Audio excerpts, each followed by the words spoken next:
पुरुष को उस स्वप्न राज्य के नाश द्वारा कितनी हानि स्वीकारना पड़ेगी। असत के ग्रहण त्याग में न कोई हानि है न कोई लाभ। ये संसार असत्य है, इसमें न कोई पुण्य है और न कोई पाप है। एक ब्रह्म के अलावा और कोई दूसरा तत्व नहीं है। ऐसा निश्चय कर अज्ञानियों की बात छोड़ दे। उनके लिए पाप भी है, पुण्य भी है, अपना पराया भी है, जगत भी है, जन्म मरण भी है, 84 का चक्कर भी है उन लोगों के लिए। पर जिन्होंने अपने अखंड आत्म सत्ता को पहचान लिया, ब्रह्म सत्ता को पहचान लिया, अपने अकर्ता साक्षी भाव को पहचान लिया, उनके लिए कुछ भी नहीं है एक ब्रह्म के अतिरिक्त। तो वही निश्चय तुम अपने अंदर करो कि मैं एक अखंड आत्मसत्ता ही सर्वव्यापक हूँ, मेरे अतिरिक्त और कुछ भी नहीं। हे जनक, यदि जागृत पुरुष स्वप्न संसार का त्याग करना चाहता है तो यह जानना चाहिए कि अभी वह स्वयं सो रहा है। आ गया बात समझ में। अगर कोई व्यक्ति स्वप्न की संपत्ति को दान करना चाहे, त्याग करना चाहे, तो फिर वो क्या है? अभी वो जगा नहीं, वो सो रहा है। ठीक इसी तरह यहाँ पर भी अगर मैंने ये त्याग किया, मैंने ये त्याग किया, मैंने ये दिया, मैंने वो दिया, तो अभी वो फिर अज्ञान निद्रा में सो रहा है। अभी उसकी अखंड अद्वैत आत्मदृष्टि नहीं जगी है, अभी वो अपने को भिन्न मानता है। और जब जिसको अखंड दृष्टि मिल गई तो नेह नानास्ति किंचन। जब कोई अन्य नहीं तो दान किसको दे रहा, मदद किसकी कर रहा है, रक्षा किसकी कर रहा है, ये हाथ जोड़कर प्रार्थना किसकी कर रहा है? अगर कोई दूसरा है ही नहीं तो अगर लग रहा है कि मैंने ये कर दिया, मैंने उसको ये करा दिया, कि मैंने उसको ये दे दिया, तो फिर सोचो अभी ये खुद अज्ञान निद्रा में सोया हुआ। जागृत पुरुष के लिए तो स्वप्न संसार ही नहीं रहता है, तो त्याग क्या करेगा? जागृत पुरुष के लिए तो सपना ही नहीं है, तो फिर वो त्याग किसका करेगा? कुछ होता कि मेरे पास छोटा सा रुमाल, इसको मैं त्याग कर सकता, ऐसे जब कोई दूसरा है ही नहीं तो फिर वहाँ त्याग की भावना भी नहीं होगी। तात्पर्य यह है कि स्वप्न जगत का व्यवहार स्वीकार करना या त्यागना दोनों ही कल्पना मात्र है। न उपयोग करना या त्याग करना या लाभ हानि समझना स्वप्न जगत के लिए दोनों ही सब कल्पना है।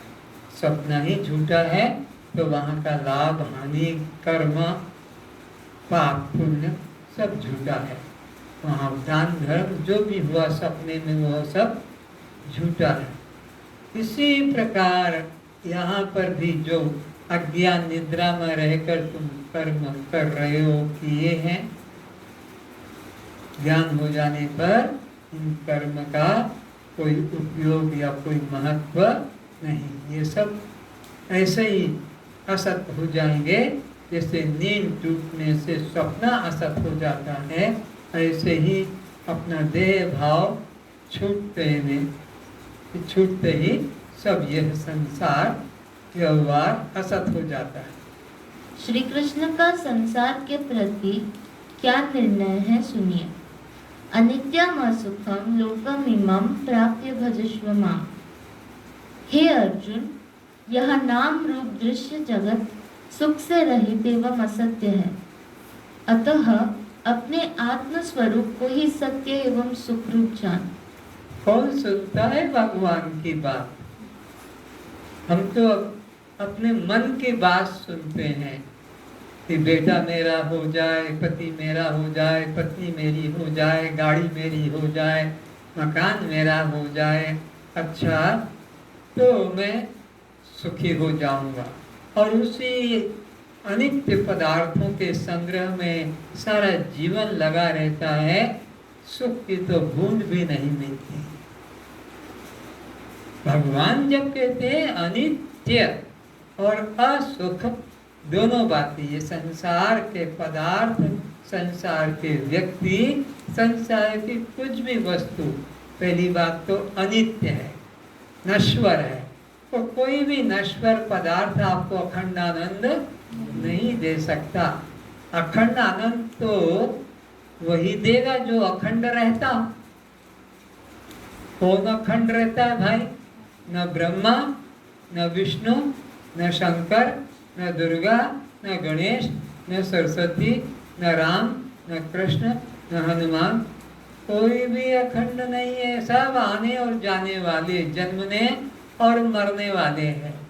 अगर अखंड है विश्व में अनादि से आज तक, तो वो केवल शुद्धमय, शुद्धमय अखंड है। वो किसी युग में, किसी काल में, किसी भी स्थान पर उसका अभाव नहीं, वो ही अखंड है और कोई अखंड हो नहीं सकता।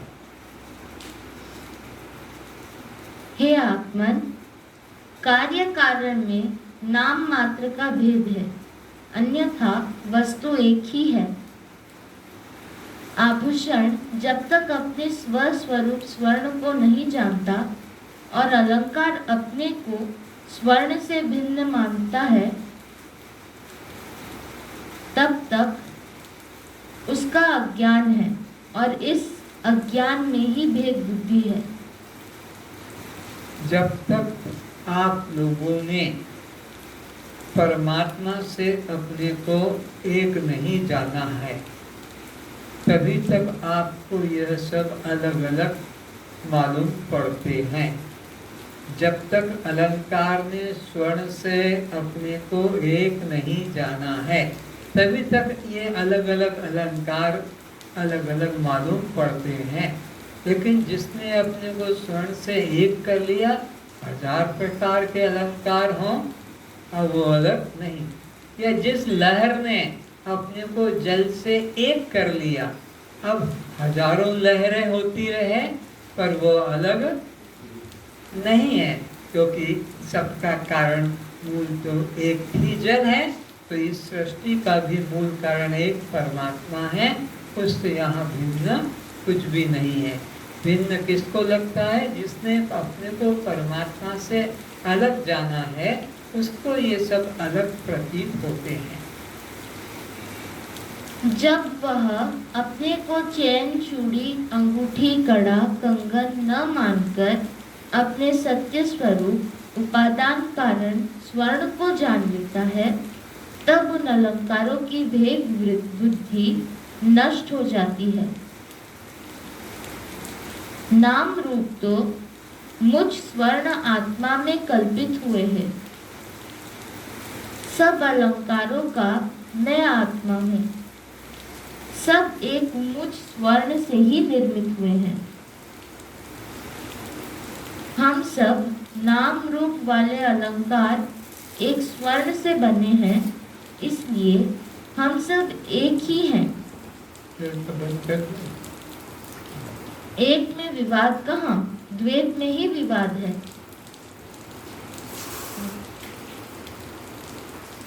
ठीक इसी तरह चींटी से लेकर ब्रह्मा तक सबका मैं स्वस्वरूप एक ही चेतन है, अनेक नहीं, भिन्न भिन्न नहीं है। कोई छोटा बड़ा ऊंच नीच नहीं है। मैं आत्मा चींटी में वही मैं आत्मा चींटी में है, वही मैं आत्मा ब्रह्मा में शुकर कुकर शुकर कुकर, पशु पक्षी, कीट पतंग, चर अचर सर्व में एक रस समान व परिपूर्ण है।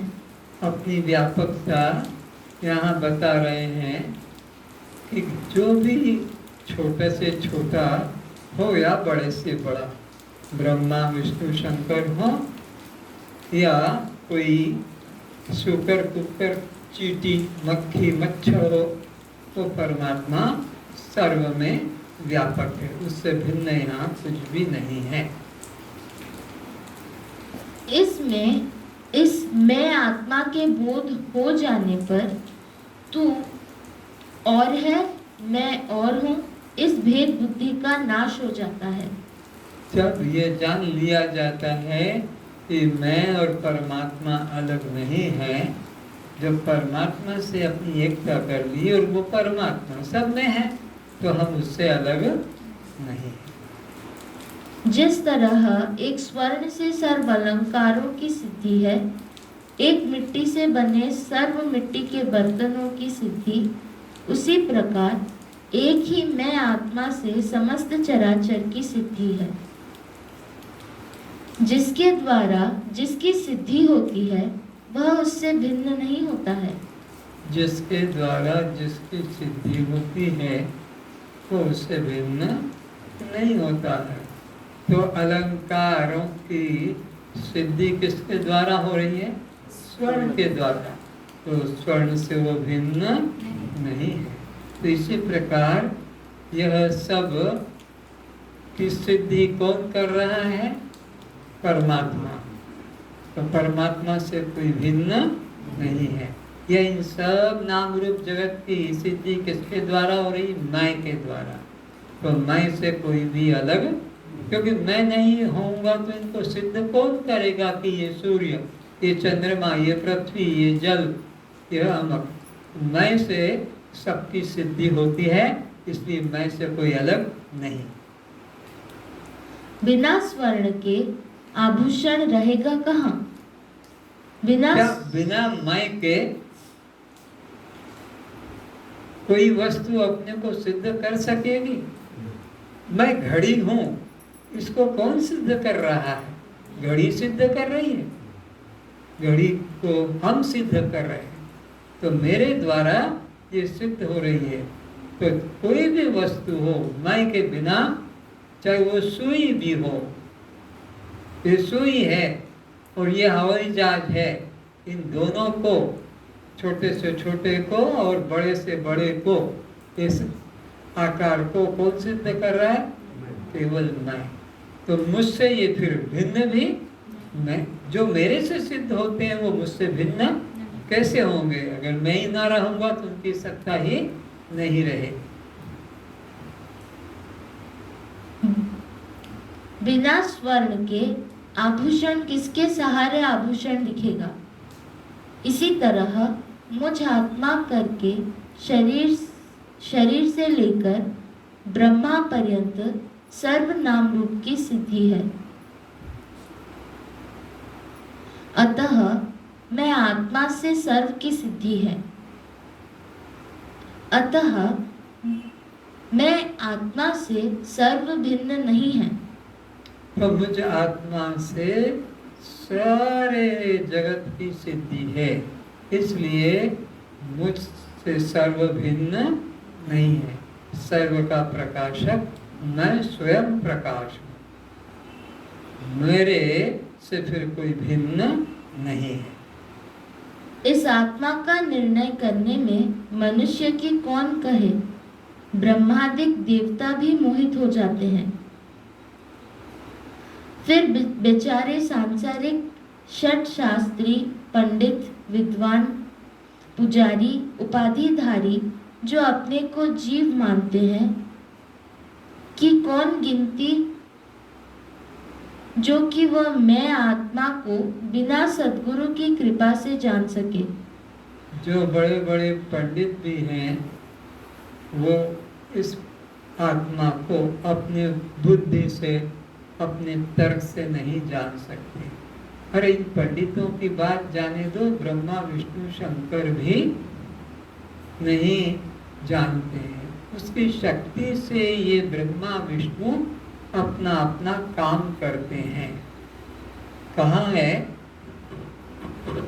जगत प्रकाशक रामू, मायाधीश ज्ञान गुण धामू। ये सारा जगत प्रकाशित होता है और वो उस सब जगत का एक प्रकाशक राम है। और कैसा है वो? विधि हरि शंभु नचावन हारा। ब्रह्मा विष्णु शंकर उसके इशारे पे नाच रहे हैं। एक सृष्टि उत्पन्न करता है उसी के इशारे से, संकेत से, एक सृष्टि का पालन करता है और एक सृष्टि का संहार करता है। ये हो वो राम, वो कोई व्यक्ति नहीं, वो शक्ति है, वो चैतन्य तत्व है और वह आत्मा है और वह आत्मा मैं स्वयं हूँ। इसी कारण वे अज्ञानी धुरंधर पंडित तर्क जाल में फंसे अपने वास्तविक स्वरूप को न जान कुछ का कुछ मान जीवन तर्क में ही समाप्त कर मर जाते हैं। इस प्रकार हे जनक, जो एक शरीर में स्थित आत्मा है वही ब्रह्मांड में स्थित परमात्मा है। जो एक घर में बिजली है, छोटे से छोटे है, गरीब घर में छोटे से छोटे यंत्र में, बल्ब में, वही राजमहल में। राजमहल की बिजली अलग नहीं है और एक गरीब भिखारी के घर की बिजली अलग नहीं। मुझे बिजली सारे प्रांत की, के सारे जिला की, के सारे नगर की एक है। वैसे ही सब आकार जो भी नाम रूप है उनकी आधार कहो शक्ति वो एक ही ब्रह्म है। उस एक ब्रह्म ने इन सब को धारण करके रखा है। अतः आत्मा परमात्मा, ईश्वर जीव, जगत माया, जड़ चेतन, यह दो नहीं है, एक अभिन्न तत्व के ही दो नाम कल्पित हुए हैं। जैसे पौधा बगीचा, वृक्ष जंगल, मकान ग्राम, पंचभूत व संसार, प्राण पवन, आत्मा परमात्मा, नाम मात्र का भेद व्यष्टि एवं समष्टि दृष्टि से भासता है, वास्तव में अभिन्न ही है। ऐसा कह रहे हैं अष्टावक्र जी, हे जनक, यहाँ पर द्वैत है ही नहीं, एक ही अखंड सत्ता है। कैसे दो नहीं है? जैसे पौधे, ये सब पौधे हैं एक एक, इन पौधों के समूह को बगीचा नाम दे दिया जाता है। पर बगीचा अलग नहीं है, पौधे के समूह को बगीचा कह दिया, या एक को वृक्ष कहा और वृक्ष वृक्ष वृक्ष के समूह को जंगल कह दिया, पर जंगल अलग नहीं।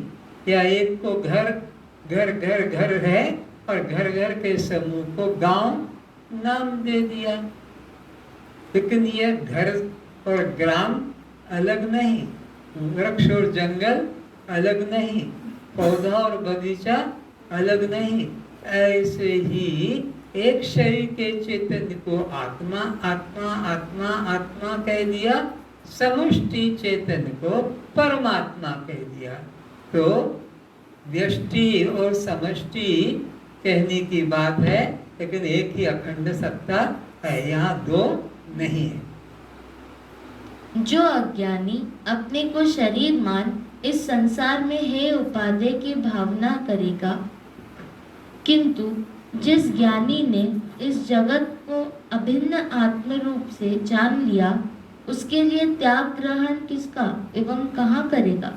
तो जो अज्ञानी है, जिसने अपनी अखंड ब्रह्म सत्ता को नहीं पहचाना, अपने को ब्रह्म रूप नहीं जाना और सबको ब्रह्म रूप नहीं जाना, वह ही भेद भावना करता है, ग्रहण त्याग की भावना करता है, हे उपादेय बुद्धि करता है, राग द्वेष करता है, छोटा बड़ा देखता। पर जिसने एक अखंड ब्रह्म सत्ता का बोध कर लिया वो किससे घृणा करेगा, किससे राग करेगा, किससे द्वेष करेगा?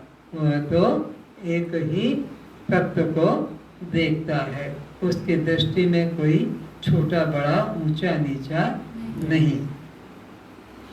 हे तात, तेरा यह जगत तुझसे भिन्न नहीं है, इसलिए हेय और उपादेय की कल्पना किसकी, क्यों कर और कहाँ हो सकेगा?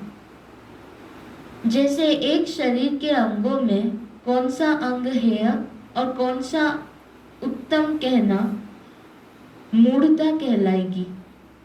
सूर्य और सूर्य की किरण में कोई भेद नहीं है, किसी को छोटा बड़ा भी नहीं कह सकते हैं। इसी प्रकार यहाँ पर भी ये नाना प्रकार के जो जीव हैं ये इसी प्रकार हैं। जैसे सूर्य की अनेक किरणें हैं, वो किरणें सूर्य से अलग नहीं हैं, उसी प्रकार ये जीव रूपी किरणें ब्रह्म रूपी सूर्य से भिन्न, वो एक ब्रह्म ही जीव रूप से सब और फैला हुआ है। ऐसे ही यह सृष्टि है, यहाँ भिन्न कुछ नहीं है। सर्वं खल्विदं ब्रह्म, अर्थात यहाँ एक ब्रह्म ही सर्वत्र सर्व रूप नाम रूपों से विद्यमान है। अपने आप मैं को कुछ न मानकर मैं आत्मा जैसा हूँ, जहाँ हूँ, जो हूँ वैसा ही वही और वही रहकर अनुभव करो। तो मैं को बस मैं ही जानो और मैं जानकर रहो। मैं के ऊपर कोई भी विकल्प उपाधि मत चढ़ाओ कि मैं ये हूँ, मैं वह हूँ, मैं ऐसा हूँ, मैं वैसा हूँ। न मैं ऐसा, न मैं वैसा, न यह न वह, जैसा का तैसा बस में हूँ। यावन हम, बस मैं जैसा हूँ वैसा का वैसा हूँ। मेरे को किसी से तुलना नहीं कर सकते कि ऐसा हूँ कि वैसा हूँ। मैं अतुलनीय हूँ।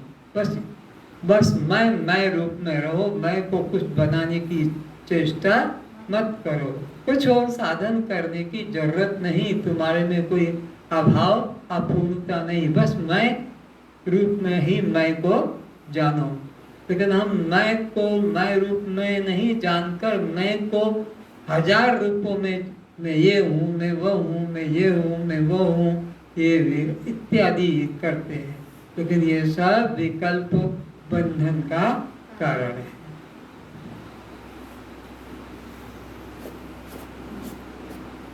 किसी मैं आत्मा अप्रमेय हूँ, अर्थात किसी इंद्रिय अथवा मन बुद्धि का विषय नहीं हूँ। यही राम परम ब्रह्म का स्वरूप है।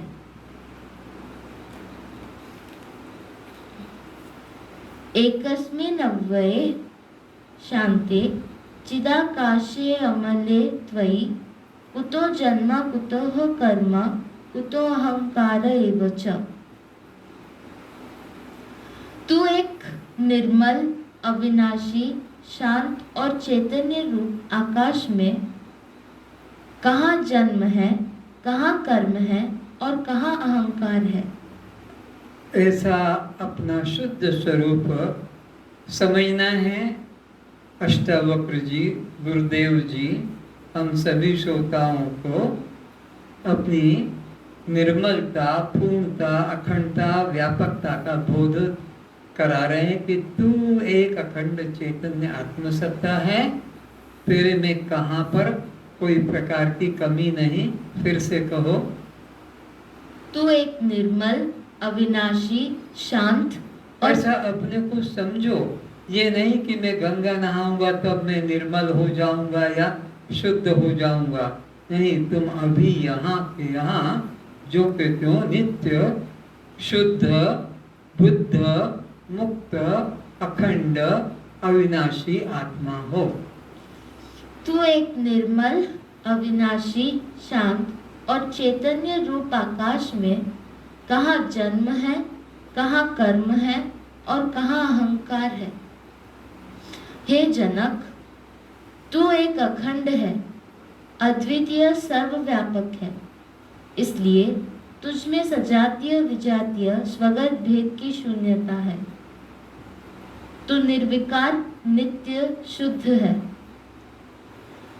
तेरे स्वरूप में जन्म मृत्यु, कर्म फल, अहंकार, कर्ता भोक्ता, यह सब द्वैत नहीं है।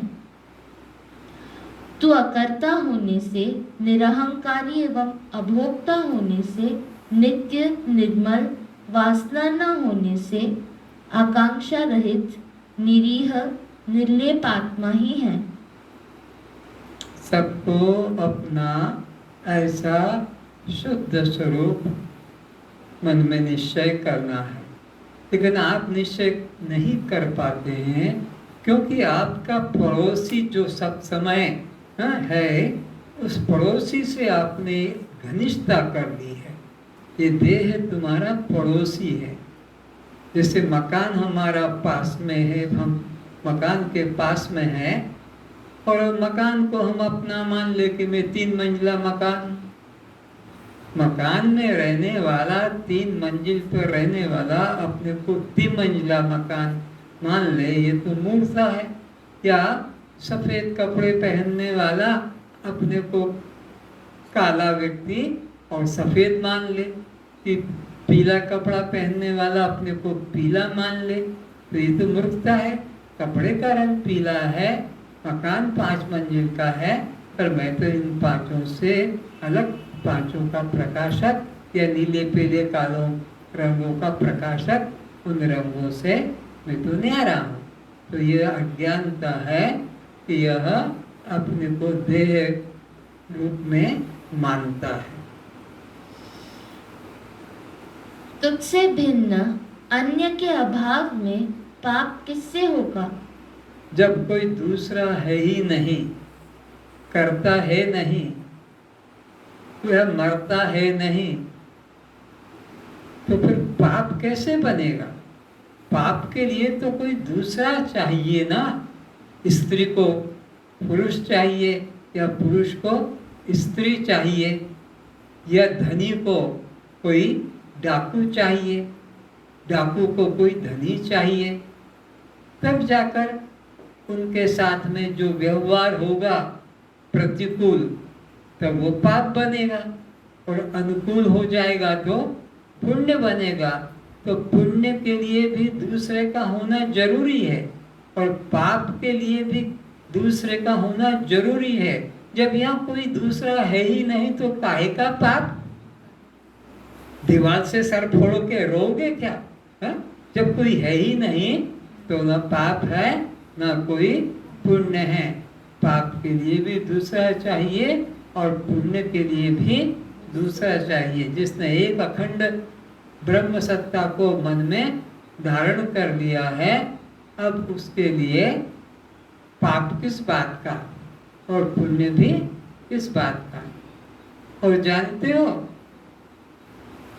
तुम्हारे मन में अगर दानी होने की इच्छा है तो परमात्मा को भिखारी बनाना पड़ेगा, क्योंकि भिखारी अगर ना होगा तो तुम दानी कैसे बनोगे? डॉक्टर प्रार्थना करे भगवान से तो उसको तो रोगी बनाना पड़ेगा, तब तो डॉक्टर की प्रार्थना का मूल्य है। क्योंकि डॉक्टर क्या चाहता है? सब स्वस्थ हो जाए। डॉक्टर ये चाहता कोई बीमारी कोरोना जैसी आ जाए तो हमारा धंधा चल जाए। ये बनिए लोग, दुकानदार क्या चाहते हैं कि बाजार में सब माल खूब लबालब भरा हुआ हो जाए ना। ये चाहते हैं कि ऐसा कुछ आ जाए कारण कि मार्केट का सारा माल मेरे पास आ जाए और बाजार में उस चीज की कमी दिखने लग जाए, तो फिर हमारा गोडाउन जो है भरा हुआ वो माल डबल तिबल चौबल करके बिक्री करेंगे। जब कभी कोई दुकानदार से मिलते हैं तो कहते हैं क्या वो आजकल मालों में तेजी आ रही है। क्यों? वो जो कर्फ्यू लग गया और दुकानों में खुलती नहीं, तो माल बहुत तेजी से दाम से बिकता है। और जब सब चीजें खुली बिकने लग जाती है तो कहते धंधा चौपट हो गया। धंधा चौपट हो गया क्योंकि सब चीजें साधारण रूप में सब जगह मिल जाती है। तो ये जितने भी प्रार्थना करने वाले हैं, व्यापारी वर्ग कहो कि डॉक्टर वर्ग कहो कि वकील, क्या चाहता है कि सब में प्रेम भाव आ जाए। अरे ये कटे मरे लड़े तब तो मेरे पास केस बन के आएगा और तब तो मेरे को मिलेगा। तो तुम्हारी प्रार्थना पर भगवान को तुम्हारे अनुकूल कुछ करना पड़ेगा। इसलिए परमात्मा से ऐसी प्रार्थना मत करो कि बाजार में माल कम पड़ जाए या ज्यादा बीमारी आ जाए। ऐसी प्रार्थना मत करो कि ज्यादा हाथ पांव टूटने वाले आ जाएं ताकि हमारा फिर वह विकलांग सेंटर में तरक्की आ जाए, क्योंकि तभी तो आएगा। और सभी अच्छे अच्छे चलेंगे तो तुम बैठ के क्या करोगे? और सरस गांव में जाके बैठ जाएगा। कोई पेशेंट नहीं आते तो वह क्या करे? अपने हाथ से रोटी बना के कब तक खाएगा? तो यहाँ एक ब्रह्म सत्ता का विचार करने वाला व्यक्ति को फिर ये धंधा नहीं चल सकेगा, ये आश्रम नहीं चल सकेगा, ये मठ मंदिर नहीं चल सकेंगे। ये फिर दीवारों पे पोपड़े आने लग जाएंगे, रंग फेंट हो जाएगा, तो कोई वह बात ही नहीं है मंदिर में। सब ब्रह्म बंद कर बैठ गए। पुजारी भी बेचारा देखता है कि कोई नहीं आ रहा तो फिर वो भी सब्जी बेचने जा रहा है। पुजारी मंदिर का क्योंकि क्या करे, खाने को तो चाहिए। तो ये ब्रह्म तत्व का निश्चय से फिर उसके लिए द्वैत भाव, भेदभाव या कोई प्रकार की कामना है और उपादेय नहीं रहती। तुझसे भिन्न अन्य के अभाव में पाप किससे होगा? तू नित्य निष्पाप है क्योंकि तू करता नहीं है। तू केवल समस्त क्रिया, फल, भोग एवं परिवर्तन का साक्षी मात्र है। तो हमारा तुम्हारा क्या है? हम केवल समस्त क्रियाओं के, समस्त फलों के केवल साक्षी मात्र हैं, दृष्टा मात्र हैं। यही बस मन में हमेशा चिंतन चलता रहे। दृष्टा से कभी नीचे मत उतरो, कर्म के बाजार में, क्रिया के अंदर मत घुसो, भीड़ में मत जाओ, तुम ऊपर से देखते रहो। हे आत्मन, जैसे किसी पानी के कुंड में लाल रंग डाल देंगे तो दोपहर के समय उस पानी में जल के रंग अनुरूप सूर्य प्रतिबिंब भी प्रतीत होता है, परंतु वास्तव में यह रंग विकार नहीं है। सूर्य न पीला है न नीला है। अंतःकरण रूपी पात्र में जब मुझ आत्मा का प्रतिबिंब पड़ता है, तब इन 3 गुणों के कारण ही मुझ आत्मा में तमोगुण के कारण काम, क्रोध आदि विकार, रजोगुण के कारण धन, संपत्ति, राज्य अथवा स्वर्ग आदि ऐश्वर्य का विकार, और सतोगुण होने के कारण भजन, सत्संग, ध्यान आदि मन के विकारों को अज्ञानतावश जीव मुझ आत्मा में मानता है। तो ये सब तीनों गुणों के ही कार्य हैं, सतोगुण, रजोगुण, तमोगुण। तमोगुण आलस्य प्रमाद में जोड़ता है, रजोगुण क्रिया में, प्रवृत्ति में जोड़ता है, सत्वगुण सत्संग भजन में जोड़ता है। लेकिन मैं इन तीनों गुणों से अतीत, गुणातीत, दृष्टा, साक्षी आत्मा हूँ। इसलिए किसी गुण में, किसी गुण के कार्य में अहंकार मत करो, तादात्म्य बुद्धि मत करो। अंतःकरण के अंदर मन, बुद्धि, चित्त, अहंकार में मन मेरा ऐसा है, बुद्धि मेरी इसी, चित्त मेरा, अहंकार मेरा, ना उसमें घमंड मत करो, जुड़ो मत। या मैं कान से अच्छे सुनता हूँ, आँख से ठीक से देखता हूँ, मैं वाणी से अच्छे से बोलता हूँ इत्यादि। तुम किसी भी कर्मेंद्री में, ज्ञानेंद्री में, पंच प्राणों में, 3 गुणों में, 3 शरीरों में, 3 अवस्थाओं में, पंच कोशों में कर्तापन का भाव मत रखो, बल्कि मैं समस्त प्रपंच का एकमात्र दृष्टा साक्षी आत्मा हूँ। बस ये ही मन में निश्चय करो। आज इतना ही। सर्वेषां शांतिर्भवतु, सर्वेषां मंगलं भवतु, सर्वेषां स्वस्तिर्भवतु, सर्वेषां पूर्णं भवतु। बोलो सच्चिदानंद भगवान की, सद्गुरुनाथ की।